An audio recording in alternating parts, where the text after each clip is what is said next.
Okey, Assalamualaikum, salam sejahtera guys. Hari ni kita ada Pro2 Azia SE tahun 2024 dia datang dekat kita punya kedai nak tukar bateri Nanex 12 volt 20Ah. Okey. Sekarang ni kita dah pasang. Jadi kita check dia punya CCA bateri lama dia. Okey, ini adalah bateri lama dia. NS40. So kita check. Dia kata pun start pun dah lambat. Jadi dia punya CCA 136 je. Biasa kereta Azia ni memerlukan dalam 350 CCA lah. Sekarang ni kita tengok yang bateri Nanex pula. Okey, ini bateri Nanex kita dah pasang, cuma bracket je belum pasang lagi. So kita tengok dia punya CCA berapa.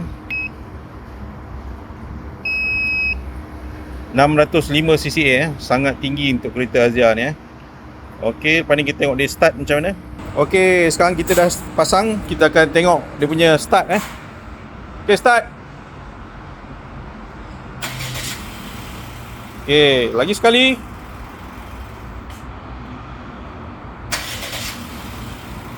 Okey, off lagi sekali.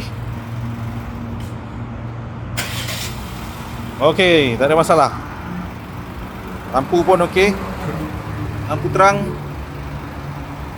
Right, bagi siapa yang nak dapatkan bateri Nanex, kita berada betul-betul di depan LDP menghala ke Putrajaya. Boleh datang ke kedai kami Terima kasih.